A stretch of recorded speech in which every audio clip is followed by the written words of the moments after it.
आशीष आशीष आपको भी बिल्कुल। देखिए 1991 में फिल्म आई थी दिल है कि मानता नहीं। हाँ। एवरग्रीन फिल्म थी वो।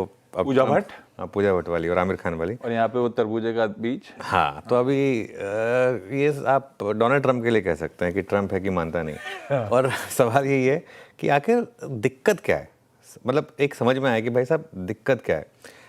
देखिए एक चीज़ तो बहुत क्लियर है कि ट्रंप इस समय बिजनेस नहीं कर रहे हैं, कुछ और कर रहे हैं। जैसे वो एक्चुअली ये डायलॉग त्रिशूल फिल्म में था, वो संजीव कुमार शशि कपूर बात कर रहे थे अमिताभ बच्चन के लिए, कहते हैं कि ये कुछ और कर रहा है, ये बिजनेस नहीं है। क्योंकि कोई भी एक बिजनेस करेगा ना, वो इस तरीके के काम नहीं करेगा। फार्मा पर टैरिफ लगाने का मतलब है कि सबसे बड़ा आपका ओन गोल है वो। क्योंकि आप समझिए अमेरिका में, अगर अमेरिका में आपके पास इंश्योरेंस नहीं है ना, तो आपके पास बीमार होने का हक नहीं है। मतलब वो वहाँ पर इस तरीके का देश है वो वहाँ पर। अब आप सोचिए सपोज मेरी माइग्रेन की गोली 400 रुपये की आती है, अगर आप उसको 1500 रुपये कर देंगे तो मैं सबसे पहले तो उसको गाली दूंगा ना जिसने 1500 रुपये की है। तो अब फार्मा पे टैरिफ लगाना, अब वो धमकी दे रहे हैं सिर्फ, वो कुछ ना कुछ बेसिकली वो भारत को धमका रहे हैं। भारत और चीन दो देशों को बेसिकली धमका रहे हैं, क्योंकि भारत और चीन दोनों जेनेरिक फार्मा में काफ़ी बड़ी कंपनियां हैं। पहले तो सिर्फ भारत हुआ करते थे, तो चीन भी है बेसिकली, ठीक है। लेकिन सवाल समझने वाला ये है कि भारत और चीन, इन दो देशों को वो क्यों टारगेट कर रहे हैं। मेनली वो इन दो देशों को टारगेट कर रहे हैं, भारत को और चीन को। चीन के साथ तो फिर भी उन्होंने थोड़ा सा रिलेटिवली बेटर रखा है, हमारे साथ तो बिल्कुल ही वो वन वे एकदम बेलगाम घोड़े की तरह बिहेव कर रहे हैं। आई थिंक दो चीज़ें हैं। पहली बात तो ये कि चीन और भारत दोनों इवेंचुअली यूएस से बड़ी इकोनॉमी बनेगी। ऑब्वियसली आज नहीं होगा, चीन तो शायद और 30 मतलब कुछ साल में बन जाए, भारत को समय लगेगा यूएस से बड़ा बनने में। लेकिन और दूसरा, दोनों के दोनों देश हम रूस से ऑयल इंपोर्ट करते हैं। वो जो उन्होंने बात की कि भाई आप रूस से ऑयल इंपोर्ट करें, अब इस चीज़ को समझना ज़रूरी है। डोनाल्ड ट्रंप मेरे ख्याल से इस समय सबसे ज़्यादा उनकी जो दिमाग में चाह है ना, वो है नोबेल पीस प्राइज़। उनको नोबेल पीस प्राइज़ चाहिए, इसीलिए वो तो ऑफिशियली व्हाइट हाउस ने बोल भी दिया वो कि उनको चाहिए पीस प्राइज़। अब पीस प्राइज़ उनके होते अगर ये रशिया यूक्रेन की वॉर नहीं रुकी तो नहीं मिलने वाला। देखिए बाकी मोरलेस सब वॉर्स वगैरह छोड़ उनको क्रेडिट ले चुके हैं वो ऑलरेडी।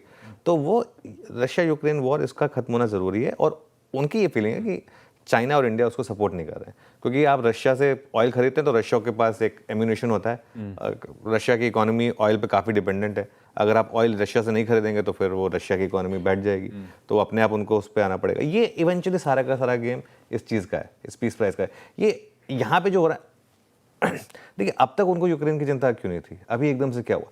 और दूसरी चीज़, ये जो टैरिफ्स की जो बात हो रही है, ये इवेंचुअली इन्हीं को सबसे ज़्यादा नेगेटिवली इंपैक्ट करने वाली है। आपको पता है कल एक व्हाइट हाउस की कल या परसों एक प्रेस कॉन्फ्रेंस हुई थी, और वहाँ पर क्या है ना, अमेरिका में देखिए, अमेरिका में सब कंपनियाँ वगैरह जो है ना वो इंडिपेंडेंट है, कोई डरता नहीं है। तो अमेजोन ने क्या किया, अमेजोन ने अपने वेबसाइट पे ये डालना शुरू कर दिया कि ये प्राइस इस प्रोडक्ट का इतना है, लेकिन ट्रम्प टैरिफ की वजह से इतना हो रहा है। तो उनको उस चीज़ से गुस्सा है, वो उसको भी बोल रहे हैं कि दिस इज़ एंटी नेशनल। वहाँ पे भी वो वर्ड यूज़ होना शुरू हो गया। तो वो मतलब थोड़ा सा ये सब चीज़ें हो रही हैं। लेकिन अब जो भी है, फैक्ट ये है, जैसे कल भी मैं बात कर रहा था, एक होता है हमारा दिल का व्यू, नहीं हम स्ट्रांग नेशन है, हम सब कुछ संभाल लेंगे, हम कोई छोटे मोटे देश नहीं है। लेकिन एक होता है आपका हेड का व्यू, दिमाग का व्यू, कि देखिए जो भी है अमेरिका से इस समय अगर रिश्ते खराब होंगे तो वो इम्पैक्ट तो करेगा, वो दिख रहा है स्क्रीन पर। अनसर्टेनिटी बढ़ेगी, वहाँ के एफआईआर्स काफ़ी हैं, उन सब का इम्पैक्ट थोड़ा तो पड़ेगा। और खासतौर से आपके दो बड़े सेक्टर हैं, आईटी और फार्मा, जो टोटली यूएस पे डिपेंडेंट है। और जहाँ से आपका जितना भी फॉरेन एक्सचेंज आता है वो सारा का सारा इन्हीं दो सेक्टर्स के वजह से आता है मोस्टली। तो इम्पैक्ट तो है, और इसलिए थोड़ा सा भी संभल कर चलने की ज़रूरत है। और होप यही रहेगी कि थोड़ा सा कॉम्प्रोमाइज़ हो दोनों तरफ से और मामला हो, इवेंचुअली डील तो होनी है। लेकिन ये सब क्या है, ये सब टैक्टिक्स होती हैं, थोड़ी सी नेगोशिएशन टैक्टिक्स हैं।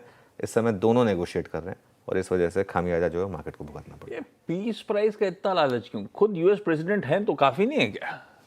देखिए क्या होता है ना, इंसान एक जब मैग्लोमैनियक नाम छोड़ के जाना चाहता है, वो उसको आप जितना मर्जी दे दें उसके बाद वो कम ही लगता है। तो वो फिल्म आई थी ना कि व्हाट्स योर नंबर, बोलता है मीनिंग, बोले वॉल स्ट्रीट में एवरीवन हैज़ अ नंबर, कि भाई इतना पैसा हम बना लूँगा उसके बाद आई विल रिटायर। तो बोले व्हाट्स योर नंबर, बोलता है मोर।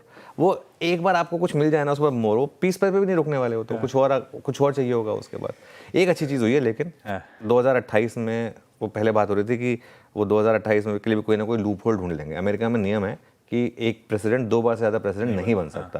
तो बात हो रही थी कि उसका वो लूप होल ढूंढ लेंगे। एक वो लूप होल की बात ये हो रही थी कि अगली बार ना वो वाइस प्रेसिडेंट के लिए लड़ेंगे और वांस साहब को बोलेंगे आप प्रेसिडेंट के लिए लड़ो, और उसके बाद जैसे ही वो प्रेसिडेंट बन जाएंगे वो वांस साहब बोलेंगे कि मैं रिजाइन कर रहा हूँ, तो वाइस प्रेसिडेंट प्रेसिडेंट बन जाएंगे वो। लेकिन अब उन्होंने कह दिया है कि शायद अगली बार वांस को प्रेसिडेंट के लिए और रूबियो को शायद वाइस प्रेसिडेंट के लिए रन करें, लेकिन 3.5 साल तो झेलना पड़ेगा इन्हें। बहुत दूर है अभी।